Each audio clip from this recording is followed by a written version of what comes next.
இன்றைய முக்கிய செய்திகள். திருபுவனை சட்டமன்ற உறுப்பினர் தொகுதி மேம்பாட்டு நிதியின் கீழ் ரூபாய் 34 லட்சம் செலவில் திருபுவனை பாளையம் கிராமத்தில் உள்ள பாலாஜி நகரின் உட்புற சாலைகளுக்கு கருங்கல் சாலை அமைத்தல் பணிக்கான பூமி பூஜை நடைபெற்றது. இந்நிகழ்ச்சியில் தொகுதி சட்டமன்ற உறுப்பினரும் அங்காளன் கலந்து கொண்டு விழாவிற்கு தலைமையேற்று பூமி பூஜை செய்து பணியை துவக்கி வைத்தார். இதில் மண்ணாடிப்பட்டு கொம்யூன் பஞ்சாயத்து ஆணையர் எழில்ராஜன் முன்னிலை வகித்தார். இந்நிகழ்ச்சியில் உதவி பொறியாளர் மல்லிகார்ஜுனன், இளநிலை பொறியாளர் மனோகரன், ஒப்பந்ததாரர் பழனிவேல் மற்றும் கிராம முக்கியஸ்தர்கள், ஜேசி மக்கள் மன்ற திருபுவனை தொகுதி தலைவர் ரவிக்குமார் மற்றும் பொதுமக்கள் உட்பட பலர் கலந்து கொண்டார்கள். மேலும் சட்டமன்ற உறுப்பினரின் சிறந்த சேவையை பாராட்டும் விதமாக அப்பகுதி மக்கள் ஆளுயர மாலை அணிவித்து தங்களது பணி சிறக்க வாழ்த்துக்களை தெரிவித்தனர். லட்சிய ஜனநாயக கட்சியின் தலைவர் ஜோஸ் சார்லஸ் மார்டின் அவர்களின் ஆலோசனைப்படி லட்சிய ஜனநாயக கட்சி மகளிர் அணி தலைவி பிரபாதேவி ஏற்பாட்டில் பொங்கல் பண்டிகை முன்னிட்டு உழவர்கரை தொகுதிக்குட்பட்ட ஜான்குமார் நகர் பகுதியில் மகளிர்களுக்கான கோல போட்டி சிறப்பாக நடத்தப்பட்டது. இந்த போட்டியில் 150க்கும் மேற்பட்ட மகளிர்கள் தங்களது இல்லங்களின் வாசலில் பொங்கல் பண்டிகையை பிரதிபலிக்கும் வகையில் அழகிய வண்ண கோலங்களை வரைந்து உற்சாகமாக பங்கேற்றனர். கட்சியின் மகளிர் அணி தலைவி பிரபாதேவி போட்டியில் பங்கேற்ற மகளிர்களின் கோலங்களை நேரில் பார்வையிட்டு அனைவருக்கும் வாழ்த்துக்களை தெரிவித்துக் கொண்டார். தொடர்ந்து உழவர்கரை தொகுதி சட்டமன்ற உறுப்பினர் சிவசங்கரன் கோல போட்டி ஏற்பாடு செய்த மகளிர் அணி தலைவி பிரபாதேவி அவர்களுக்கு வாழ்த்துக்களை தெரிவித்ததுடன் கோல போட்டியில் பங்கேற்ற அனைத்து மகளிர்களையும் நேரில் சந்தித்து வாழ்த்துக்கள் தெரிவித்துக் கொண்டார். இப்போட்டிக்கான பரிசளிப்பு விழா மற்றும் மாநில மகளிர் அணி சார்பில் நடைபெறும் முப்பெரும் விழா வருகின்ற 11ஆம் தேதி நடைபெற உள்ளது. இதில் முதல் பரிசாக ஃப்ரிட்ஜ், 2ஆம் பரிசாக 32 இன்ச் டிவி, 3ஆம் பரிசாக வாஷிங் மிஷின், சிறப்பு பரிசாக பட்டுப்புடவை ஆகியவை வழங்கப்பட உள்ளது. இந்த நிகழ்ச்சியில் லட்சிய ஜனநாயக கட்சியின் தலைவர் ஜோஸ் சார்லஸ் மார்டின் அவர்கள் கலந்து கொண்டு கோல போட்டியில் பங்கேற்ற மகளிர்களுக்கு பரிசுகளை வழங்குவதுடன் உழவர்கரை தொகுதியில் 3000க்கும் மேற்பட்டோருக்கு நலத்திட்ட உதவிகளையும் வழங்க உள்ளார். புதுச்சேரி மாநிலம் வெளியூர் சட்டமன்ற தொகுதி ஒதேம்பட்டு வருவாய் கிராமத்திற்கு உள்ள மகேஸ்வரி நகர் விரிவாக்கம், விஸ்வேஸ்வரி நகர் ஆகிய பகுதிகளில் நிலவி வரும் குடிநீர் பற்றாக்குறை போக்க புதிய ஆழ்துளை கிணறு, குடிநீர் உந்து குழாய் அமைத்தல், வீட்டு குடிநீர் இணைப்பு குழாய் அமைத்தல் மற்றும் சாலைகள் மேம்படுத்தும் பணிக்காக ரூபாய் 70,23,000 செலவில் பொதுப்பணித்துறை பொது சுகாதார கோட்டத்தின் நகர குடிநீர் பிரிவு மூலம் மேற்கொள்ளப்பட உள்ள பணிக்கான பூமி பூஜை நிகழ்ச்சி இன்று மாலை மகேஸ்வரி நகரில் நடைபெற்றது. இந்த நிகழ்ச்சியில் தொகுதி சட்டமன்ற உறுப்பினரும் எதிர்க்கட்சித் தலைவருமான சிவா அவர்கள் கலந்து கொண்டு புதிய ஆழ்துளை கிணறு அமைக்கும் பணியை பூஜை செய்து துவக்கி வைத்தார். இந்த திட்டத்தின் மூலம் ஒதேம்பட்டு வருவாய் கிராமத்தில் உள்ள மகேஸ்வரி நகர் விரிவாக்கம், விஸ்வேஸ்வரி நகர் ஆகிய பகுதிகளில் வசிக்கும் சுமார் 1000 மக்கள் பயன்பெறுவார்கள். இந்த நிகழ்ச்சியில் வில்லியனூர் கொம்யூன் பஞ்சாயத்து ஆணையர் பிரபாகரன், பொதுப்பணித்துறை கண்காணிப்பு பொறியாளர் சுந்தரமூர்த்தி, பொது சுகாதார கோட்ட செயற்பொறியாளர் பக்தவச்சலம்,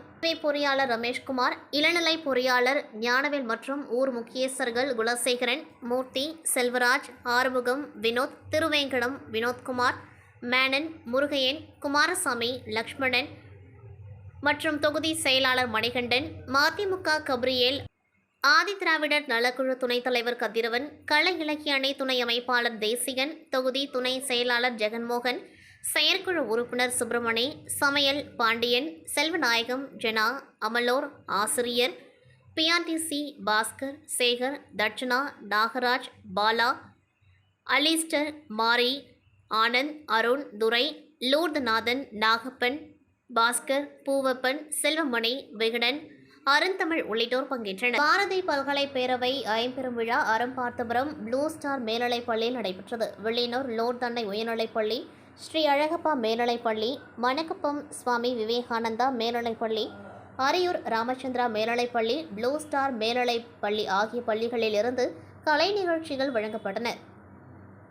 விழாவிற்கு நல்லாசிரியர் ஆறுமுகம் தலைமை தாங்கினர். பாரதி வாணர் சிவாவை ஆசிரியராக கொண்டு வள்ளியப்பா எனும் பெயரில் புதிதாக தொடங்கப்பட்ட சிறார் இலக்கிய காலாண்டுதழை கோவை வள்ளியப்பா இலக்கிய வட்டமைப்பாளர் கவிஞர் செல்வகணபதி வெளியிட சிறார்கள் வருணன், திகழோவியன், வேணொள்ளி ஆகியோர் பெற்றுக்கொண்டார்கள்.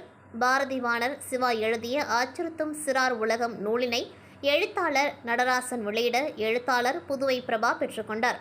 பாவலர் செந்தில்குமரன் எழுதிய சின்னஞ்சிறிய வண்ண பறவைகள் சிறார் பாடல் நூலினை எழுத்தாளர் பாவண்ணன் வெளியிட நூலாசிரியர் மனைவி நாகமணியும் எழுத்தாளர் குப்புசாமியும் பெற்றுக்கொண்டார்கள். 10ஆம் வகுப்பு மாணவர் திவ்யேஷ் தி கிரவுன் மைண்ட் நூலினை எழுதியதற்கும் பாண்டிச்சேரி ஆர்ட் அகாடமி நடத்திய தேசிய அளவிலான ஓவியப் போட்டியில் முதல் பரிசு ரூபாய் 5000 பெற்ற 5ஆம் வகுப்பு மாணவர் ஹாரிஸ் சானவாஸ் ஆகிய இருவருக்கும் முனைவர் தேவி நாச்சியப்பன் ஆடை போர்த்தி சந்தன மாலை அணிவித்து நினைவு பரிசு வழங்கினார். ஓவிய பயிற்சி முடித்த மாணவர்களுக்கு பதக்கம் அணிவித்து சான்றிதழ் வழங்கினர். ஓவிய கண்காட்சியில் கலந்து கொண்டவர்களுக்கு சான்றிதழும், தேர்வு பெற்ற இளம் ஓவியர்களுக்கு பரிசு சான்றிதழை அழகப்பன், பாவண்ணன், நடராசன் ஆகியோர் வழங்கினார்கள். முன்னதாக ராஜேஸ்வரி சிவா வரவேற்றார். முடிவில் பேரவை நிறுவன தலைவர் பாரதிவாணர் சிவா நன்றி கூறினார். ப்ளூ ஸ்டார்ஸ் மேல்நிலைப்பள்ளி மாணவி ஹர்ஷிதா நெறியாள்கை செய்தார். கடலூர் மாநகராட்சி வரிவாக்கு செலுத்துபவர்கள் மற்றும் நுகர்வோர்கள் நலச்சங்கத்தின் சார்பில் கடலூர் புதுப்பாளையம் ஆருத்ர மகாலில் கண் தானம் விழிப்புணர்ச்சி மற்றும் கண் தானம் வழங்க பதிவு செய்தவர்களுக்கு அரசு சான்றிதழ் வழங்கும் நிகழ்ச்சி நடைபெற்றது. இந்த நிகழ்ச்சிக்கு கடலூர் மாநகராட்சி வாக்கு செலுத்துபவர்கள் மற்றும் நுகர்வோர்கள் நலச்சங்கத்தின் தலைவர் போஸ் ராமச்சந்திரன் தலைமை தாங்கினார்.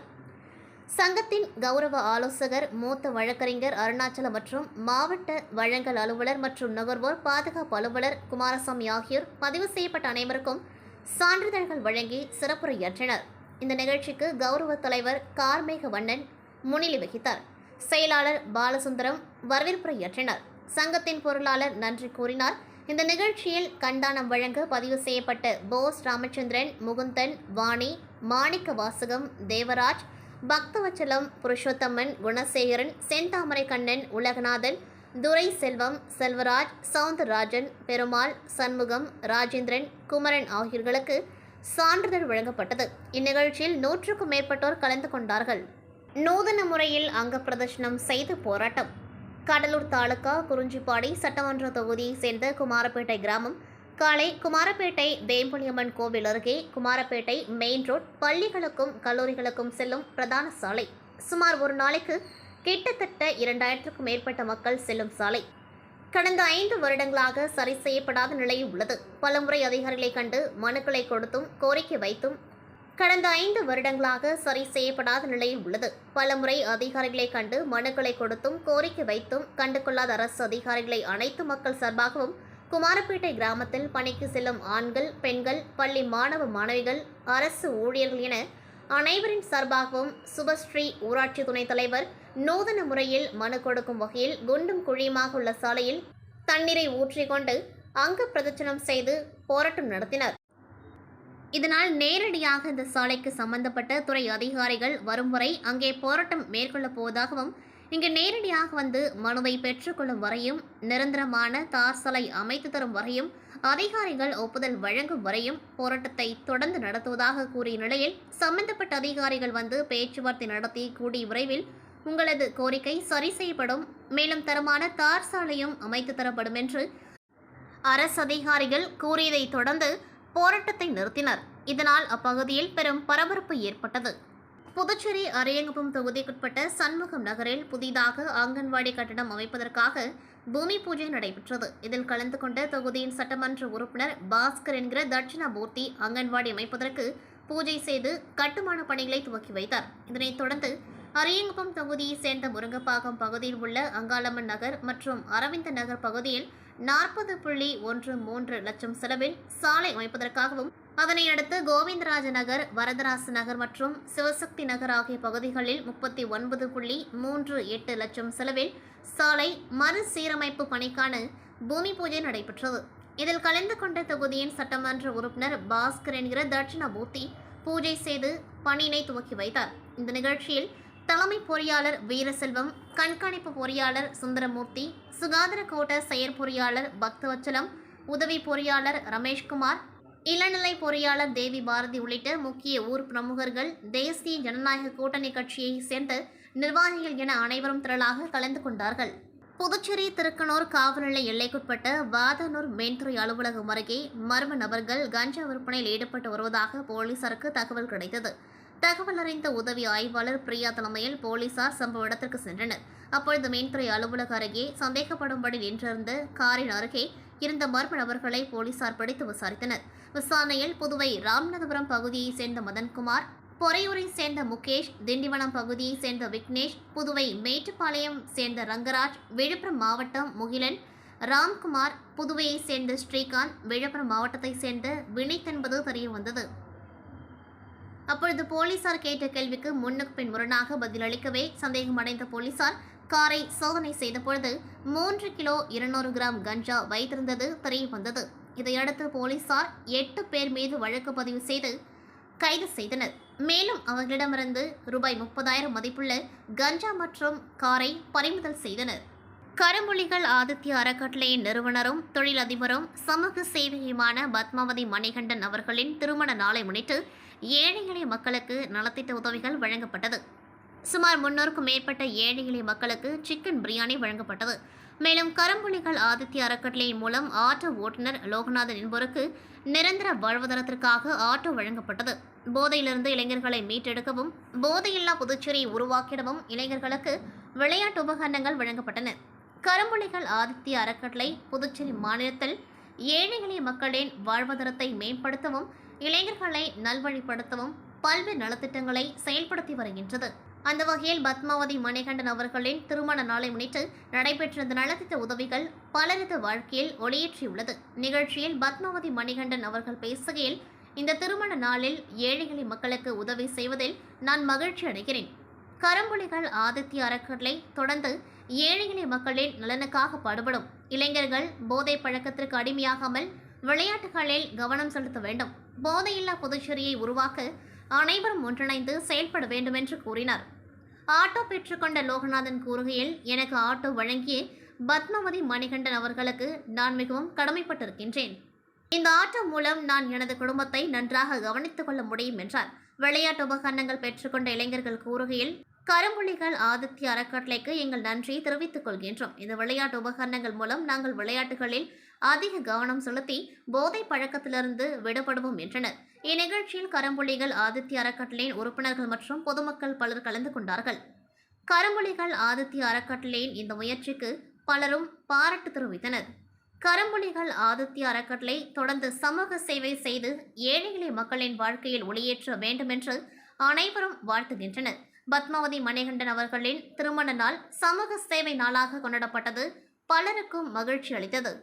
புதுச்சேரியில் ஸ்மார்ட் சிட்டி திட்டத்தின் கீழ் புதுச்சேரி அரசின் போக்குவரத்து துறை சார்பில் தனியார் பங்களிப்புடன் ரூபாய் 23 கோடியில் 25 மின்சார பேருந்துகளை கடந்த அக்டோபர் 27ஆம் தேதி துணைநிலை ஆளுநர் கைலாஸ்நாதன், முதலமைச்சர் ரங்கசாமி ஆகியோர் துவக்கி வைத்தனர். புதுச்சேரியின் கிராம பகுதி உட்பட பல்வேறு பகுதிகளில் இயக்கப்பட்டது. இதில் அரசு போக்குவரத்து கழக ஓட்டுநர், நடத்துனர்கள் உட்பட தனியார் நடத்துனர், ஓட்டுநர்கள் என 75 பேர் பணியாற்றி வருகின்றனர். அவர்களுக்கு குறைந்தபட்ச ஊதியமாக 21,000 வழங்கப்படும் என அறிவிக்கப்பட்ட நிலையில் 17,000 ரூபாய் மட்டுமே ஊதியம் வழங்கப்பட்டுள்ள நிலையில் கடந்த ஒரு மாதத்திற்கு முன்பாக அவர்கள் தங்களுக்கு ஊதியம் உயர்த்தி வழங்க வேண்டும் என ஒரு நாள் வேலை நிறுத்தத்தில் ஈடுபட்டனர். அதன் பின்பு நிர்வாகம் உறுதியளித்ததை அடுத்து வேலை நிறுத்தத்தை கைவிட்டு பணியாற்றினர். இந்நிலையில் நிர்வாகம் உறுதியளித்தபடி ஊதிய உயர்வு அளிக்கப்படவில்லை என்று கூறி இன்று காலை முதல் அனைத்து பேருந்துகளையும் நிறுத்தி ஓட்டுநர்கள் மற்றும் நடத்துனர்கள் போராட்டத்தில் ஈடுபட்டு வருகின்றனர். நிர்வாகம் தற்பொழுது வரை பேச்சுவார்த்தை நடத்தி வரும் நிலையில் பேச்சுவார்த்தையில் உடன்படாததால் 25 பேருந்துகளும் பணிமனையில் நிறுத்தி வைக்கப்பட்டுள்ளது. கடலூர் புதுச்சேரி வரையிலான தேசிய நெடுஞ்சாலை தமிழ்நாட்டின் தென் மாவட்டங்களையும் தலைநகர் சென்னையையும் இணைக்கும் முக்கிய சாலையாகும். இந்த சாலையில் தினமும் பேருந்துகள், லாரிகள், 4 சக்கர வாகனங்கள், 3 சக்கர வாகனங்கள் மற்றும் 2 சக்கர வாகனங்கள் உட்பட சுமார் 8,000 முதல் 10,000 வாகனங்கள் தினமும் பயணிக்கின்றன. இந்த சாலையில் விபத்துகளை தடுக்கும் பொருட்டு புதுச்சேரி போக்குவரத்து போலீசார் பல்வேறு நடவடிக்கை மேற்கொண்டு வருகின்றனர். அதன் ஒரு பகுதியாக மகாத்மா காந்தி மருத்துவக் கல்லூரி மற்றும் ஆராய்ச்சி நிறுவனம், Keerthana agency, 5 star hotel, Radisson resort, Kirumampakkam, Saint Patrick பள்ளி ஆகியவற்றின் நிதியுதவியுடன் அதன் ஒரு பகுதியாக மகாத்மா காந்தி மருத்துவக் கல்லூரி மற்றும் ஆராய்ச்சி நிறுவனம், Keerthana agency, 5 star hotel, Radisson resort, Kirumampakkam, Saint Patrick பள்ளி ஆகியவற்றின் நிதி உதவியுடன் பெருநிறுவன சமூக பொறுப்பு திட்டத்தின் கீழ் விபத்து தடுப்பு ஒளிரும் எச்சரிக்கை விளக்குகளும் சிசிடிவி கேமராக்களும் நிறுவப்பட்டுள்ளன. அதன்படி 3,90,000 ரூபாய் செலவில் புதுச்சேரி கடலூர் சாலை எம்ஜிஎம்சி சந்திப்பு, கன்னியகோவில் சந்திப்பு மற்றும் சாசிமேடு புதிய புறவழி சாலை சந்திப்பு, சோரியாங்குப்பம் புறவழி சாலை மேம்பாலம், முள்ளோடை சந்திப்பு என மொத்தம் 20 இடங்களில் சிசிடிவி கேமராக்களை வழங்கியுள்ளது. மேலும் 78,000 ரூபாய் செலவில் மணவெளி சந்திப்பு, சார்காசிமேடு, பிள்ளையார்குப்பம் சாலை, செயின்ட் பேட்ரிக் பள்ளி சந்திப்பு உள்ளிட்ட இடங்களில் மஞ்சள் ஒளிரும் எச்சரிக்கை விளக்குகளும் நிறுவப்பட்டுள்ளது. இதன் மூலமாக விபத்து தடுப்பு நடவடிக்கை மட்டுமின்றி விபத்து ஏற்படுத்திவிட்டு தப்பி செல்லும் வாகனங்களை கண்காணிக்கவும், குற்ற செயல்களில் ஈடுபடும் குற்றவாளிகளை சட்டம் ஒழுங்கு காவல்துறை கண்காணிக்கவும் உதவியாக இருக்கும். இதனை பயன்பாட்டிற்கு அர்ப்பணிக்கும் நிகழ்ச்சி நேற்று புதுச்சேரி கிருமம்பாக்கம் தெற்கு போக்குவரத்து போலீஸ் நிலையத்தில் நடைபெற்றது. இதில் சீனியர் எஸ்பி நித்யா ராதாகிருஷ்ணன் கலந்து கொண்டு வைஃபை மூலமாக இயக்கி வைத்தார். இந்நிகழ்ச்சியில் போக்குவரத்து SP Bakthavatchalam, inspector Dhanvantri, sub இன்ஸ்பெக்டர்கள் பாஸ்கரன், இருதயநாதன் மற்றும் நிதி பங்களிப்பாளர்கள் கலந்து கொண்டார்கள். இத்துடன் செய்திகள் நிறைவடைகின்றது. நன்றி, வணக்கம்.